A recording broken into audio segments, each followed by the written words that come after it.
Last month, over 3.9 million people searched the same quiet panic. Why do I still feel empty, even after achieving everything? It's one of those questions the internet answers with soft background music and a productivity hack, as if emptiness is a bug in your system, not the default. What no one says is that success has a silence to it, a thick, padded kind. Not tragic, just blank. Like walking into a room that still echoes with congratulations, but no one's left inside. You hit the goal. You crossed the stage. The notifications exploded. And then just you, staring at a screen, wondering why the victory sounds like static. They said I was so put together. I was. Like IKEA furniture held up by invisible screws and caffeine. There's a specific loneliness in being the one everyone looks up to, because when they ask how you're doing, what they really mean is, please still be okay, we need you to be okay. So I smiled, I thanked them, I posted the win, and then I sat in the bathroom for 27 minutes, not crying, just waiting for the feeling to arrive. Sometimes the emptiness doesn't scream, it claps with everyone else, and then it stays behind, clapping, just a little too long. Why do I keep performing like I'm okay? It's not even a good performance. That's the sick part. I've been recycling the same lines, just busy, living the dream. All good over here, like a sitcom stuck in reruns. And the audience, they eat it up. Or maybe they don't. Maybe they've stopped watching G and I'm still playing to an empty room, afraid to check. I post wins like timestamps, promotions, new gigs, the humble brag emoji buffet. And people respond like clockwork. Applause, fire emojis, proud of you, bro. I used to feel something when that happened. Now it just feels like everyone clapping at the wrong time. Like they didn't hear the line. Like they weren't really listening. Maybe the problem isn't the performance. Maybe it's the silence I'm terrified will follow if I stop. Maybe I keep acting okay because I forgot what it means to be actually okay. Why does silence feel more dangerous than failure?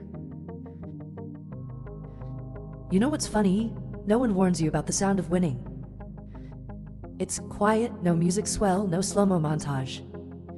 Just your own breath, kind of heavier than expected. I got the job. I moved in, I posted about it, got 100 so proud of yous. And then the phone went dark. No confetti, just the fridge humming like it's checking on me. Failure at least comes with drama, with screaming, sad playlists, friends showing up with whiny. But success, it just sits there, politely ruining you. People assume you're fine, too fine to check in on. And if you dare say you're not, you sound ungrateful. Like you forgot to read the script that came with the trophy. Shut up and smile, you're the lucky one. So I do. I smile, I nod. And I disappear a little more. Why does being the strong one feel like a trap? I became the person people trust with their chaos. The rock, the grounded one. It's a role you earn by swallowing every urge to scream. By replying, I got you, even when you don't got yourself. The irony? Everyone tells me I'm reliable, and I've never felt more like a liability. My friends text me paragraphs when they break down. I reply in memes when do. Because if I'm not okay, it breaks something in their idea of the world. I'm the emotional Wi-Fi, strong signal, dying battery, and the moment I hint that I might need support, everyone suddenly goes offline. I don't think they mean to. I think they're scared of seeing someone who has it all together say, actually, this isn't working. I'm scared too, because if I unravel, who's gonna pick up the thread? Why do I sabotage stillness like it's the enemy? Stillness is supposed to be peace, right?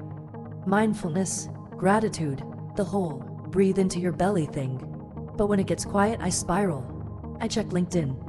I check my bank app. I make lists of things I've already done, just so I can cross them off again. I keep moving, because I'm scared of what catches up if I don't. Stillness is where the voices get clearer. The ones that ask, are you sure this is your life? I don't want to answer that. I'd rather distract myself with another project, another reel, another latte-shaped dopamine spike. My calendar is full because my chest feels empty. That's the exchange rate now. I don't rest. I refuel, just enough to keep the engine humming. Just enough to not feel, because feeling is stillness. And stillness tells the truth. And I'm not ready for the punchline yet. Why does every win feel more like a warning? Every time I make it, I lose something I didn't notice I was clinging to. The dream job cost me weekends. The title bump took my curiosity. The praise numbed my ability to ask, do I even want this? And it's subtle, no big betrayal, no sudden crash. Just a slow leak in your soul, one achievement at a time. Like inflation, but for your sense of meaning. I ticked off every box they said would lead to happiness. And all I got was inboxes and insomnia. It's wild how success gets so loud externally right when you go the quietest inside. I smile in photos, people say, you're glowing. I want to tell them it's just screen light, I want to scream, but I'm afraid they'll think it's a bit. That I'm still joking, that this is just another line A. It's not. Why did I wait for something that never had a name? I used to stare at the screen like it owed me something. A message, a sign, a typo that meant more than silence. He never called it anything. Not a relationship, not a situation, not a mistake. I think I waited because naming it might have made it easier to leave. We weren't together, but I checked his stories like we were. We never said, I miss you. But I still rehearsed how I would have answered. When I brought him up to friends, I used soft phrases. It's nothing serious. We're just close. As if that made the silence afterward less humiliating. There's a kind of grief that lives in almost. It doesn't cry. It lingers. Like lukewarm tea you forgot you made, still there but too cold to finish. And I kept sipping anyway, as if it might suddenly warm up and become something. Why was uncertainty more comforting than clarity? He never promised anything, which made it easier to imagine everything. There's a safety in not knowing. You get to invent their love, smooth their silence into softness. I could say, he's busy, instead of, he doesn't care. I liked the version of him that existed between messages, the one I filled with longing and perfect timing. Every time I almost asked, what are we? I heard my own voice falter, not from fear of his answer, but from fear there would be one. Clarity closes doors. It makes the ache less poetic, more final. And I think I liked the ache. It made me feel romantic. I wasn't the girl who got ghosted. I was the girl waiting for something meaningful. Even if it never came, especially if it never came, that made it easier to pretend it was love. Why did I take absence as affection? There's this playlist I used to play when he didn't text back. Soft songs, mostly. Ones that made pain feel like poetry. I'd listen and think, if it hurts this much, it must mean something. I'd scroll through our messages like exhibits in a museum I curated. His miss you lol was a masterpiece. His silence, that was the framing. I convinced myself the space between his replies made the words more valuable. Like he was taking his time. Like he was thinking of me slowly. It never occurred to me that absence can be carelessness, not complexity. But by then, I had already romanticized the waiting. Turned it into ritual. Into a performance of patience. Because if I admitted the truth, that he just didn't care, the entire gallery would collapse. And I had already memorized every painting. Why does it still hurt, even though we weren't official? I can't explain it in words that make sense. See, we never dated. We never kissed. We never even had a real argument. But some part of me still flinches when I see his name, or his profile, or that photo he posted with someone else. 2 forks on a plate, no caption, but everyone understood. I felt my throat tighten like it was grieving something that hadn't died. I wasn't entitled to heartbreak, so I swallowed it quietly, told myself to move on. But some wounds aren't allowed funerals, and so they stay open, lingering like a half-read message, like a toothbrush left in the corner of someone's sink. Forgotten, but still there, and I think that's what hurts the most. Not that he left, but that he never arrived in the first place. And I waited, like he had.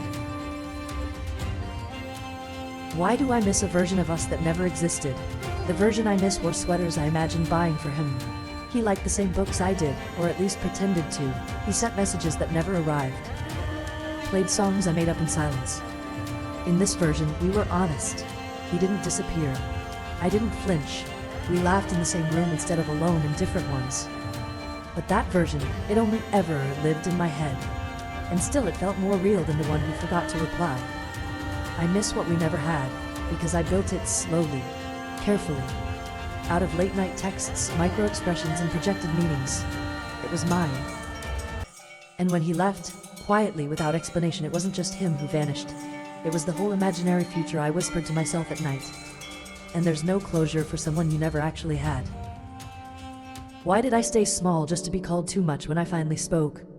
They told me I was so chill, but what they really meant was, I didn't make them uncomfortable.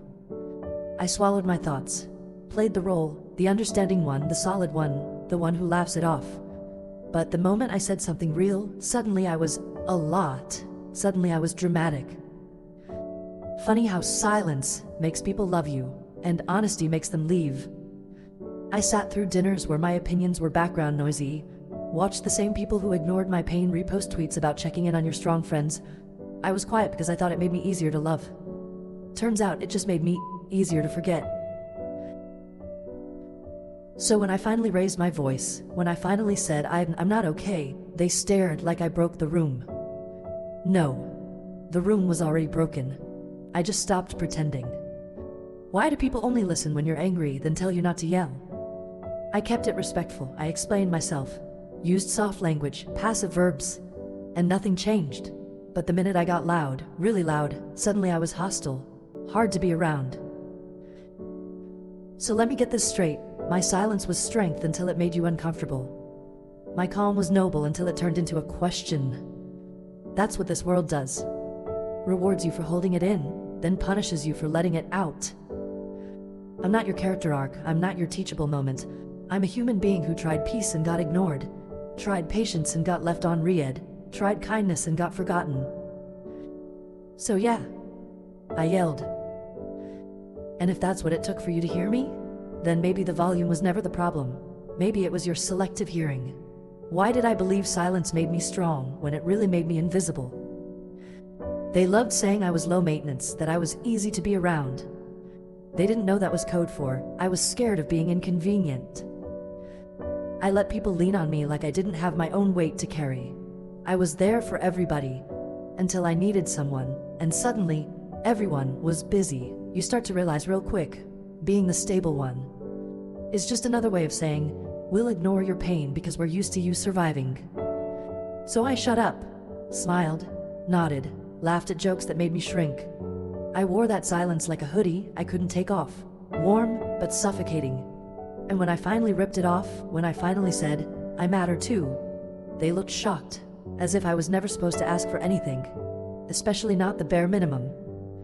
Why does love feel like erasure when it's not loud? We never fought, that was the problem. We never had the kind of love you scream about in parking lots at midnight. We just faded, slowly, quietly. Like a story someone stops reading halfway through. I kept thinking, maybe if I keep being easy to be with, easy to forgive, easy to leave, you'd stay. I made myself soft enough to disappear in your comfort. Deleted parts of myself to keep your PC. That's not love, that's survival. And I'm tired of surviving relationships I wasn't even safe in. I deserve the kind of love that just shows up. Loud, proud, messy, maybe, but real. Not one that only whispers when no one's around. Not one that forgets me in public and remembers me in private. I don't want to be convenient. I want to be claimed. Why do I have to get loud to be remembered? When I was quiet, they said I was mature. When I spoke up, they said I was too emotional. But here's the thing. No one remembers the quiet ones. Not really. They remember who made noisy, who took up spacey, who refused to be erased politely. I spent years shrinking to fit into rooms not built for me, smiling through erasure, apologizing for making a scene while bleeding under the table. I'm done with that. If my truth shakes the room, let it shake. If my story is too much, find a smaller appetite. I'm not a footnote in someone else's highlight reel. I'm the headline. So yeah, I'll be loud. Not because I want attention, because I deserve presence. And if that scares you, you were never listening in the first place. Why do I expect healing to feel dramatic? I used to think healing would be cinematic. See, a clean break, a sunrise over a tear-streaked smile. But all it looked like was washing dishes, folding a hoodie I hadn't touched in months, moving a toothbrush out of my drawer without ceremony. No music, no epiphany, just space. I kept waiting for the grand reveal, for pain to pack its bags and say goodbye. But instead, it lingered like background noise. Faded, muted, still there. I thought I'd feel better, but what I felt was like something inside me had stopped shouting. Not because it got what it wanted, but because it realized no one was going to answer. Maybe healing isn't about a feeling at all. Maybe it's just a new kind of silent sea. One that doesn't echo. It just breathes. Why did I believe silence meant failure? I thought silence was the enemy. A verdict, the final absence of Curie. But lately, I've been noticing the way light moves across my floor around 4 p.m. How the house shifts and settles like it's breathing with me. No one texted today. No one asked how I was. And for the first time, it didn't sting. It didn't spiral, it just was. I think I kept chasing noise, closure, apologies, proof, because I was scared of what stillness would say about me. That maybe I was forgettable, that maybe I didn't matter. But stillness is not the absence of meaning, it's the absence of confusion. And sometimes, not hearing from someone is the kindest clarity they'll ever give you. I didn't fail because it ended quietly. I started over, because I learned to stay. Why is it easier to forgive others than myself? I've forgiven people who never said sorry, who never explained, who left my life like a door swinging shut in another room. I made excuses for them. They were scared, they didn't know better, maybe I asked for too much. But when it comes to me, I hold on to everything, every awkward message, every time I stayed too long, every yes I gave, just to avoid being seen as hard to love. I think part of me believes I deserve to feel this ache, because I let it happen. But healing has been teaching me something slower, softer. That regret is not punishment. It's information, a boundary remembered, a pattern you get to break next time. Maybe the real apology I needed was the one I never gave myself. I'm sorry for thinking you had to earn PC. Why do I keep revisiting wounds I swore I buried? I find myself rewatching old moments like they're answers to a question I never asked. I go back to photos, screenshots, places, not to remember, but to rewrite. As if I stare long enough, I'll finally see what went wrong. But the truth is, nothing new lives there. Just the same memory, wearing different clothes. I think part of healing is learning not to touch the bruisey, just to check if it still hurts, because it always does. But softer, duller, less defining. I used to call that failure. I don't anymore. I call it a coup. Healing doesn't erase the story, it changes the way you tell it. I'm still telling mine, but now I don't flinch. I just nod at the pain like an old neighbor. Still there, still weird, but no longer in my house. Why does peace feel like unfamiliar furniture? There's a quiet I've started living with that doesn't ask questions, doesn't demand closure, doesn't remind me of who I used to be. It just sits beside me, like a worn chair I never noticed before. At first, I didn't trust it. Peace felt suspicious, like a setup. I kept waiting for the noise to come back, for the ache to knock on the door again. But it hasn't, and maybe it still will. But for now, I sit, I drink my coffee slowly, I water the plant I forgot existed. I listen to the fridge hum, I read messages and don't overanalyze punctuation. I still hurt sometimes, but the hurting doesn't own the whole room anymore. I think peace isn't a destination, it's what you find when you stop chasing the storm and realize it's already passed. Some stories don't end, they just grow quieter, until one day you realize you're not waiting anymore. Why? Why did I keep smiling when it stopped feeling like me? Because pretending felt safer than explaining a pain they'd never stay long enough to understand. Why did I keep checking their page even after they posted someone new? Because hope doesn't leave just because they did. It lingers. Soft and humiliating. In the refresh bar. Why did I finally speak up even when no one asked me to? Because silence made me forget I had a voice, and shouting for once felt like remembering. Why do I still trace the shape of their name in my mind sometimes? Because healing doesn't delete the memory, it just removes its permission to run the whole story. Why do you still whisper their name when no one's listening but you? If this line feels like yours, write the one you never got to send. Or don't, just breathe it back into your chest. Maybe the goodbye never came. Maybe you just stopped waiting for one. If this story felt like yours, write the line you never got to send.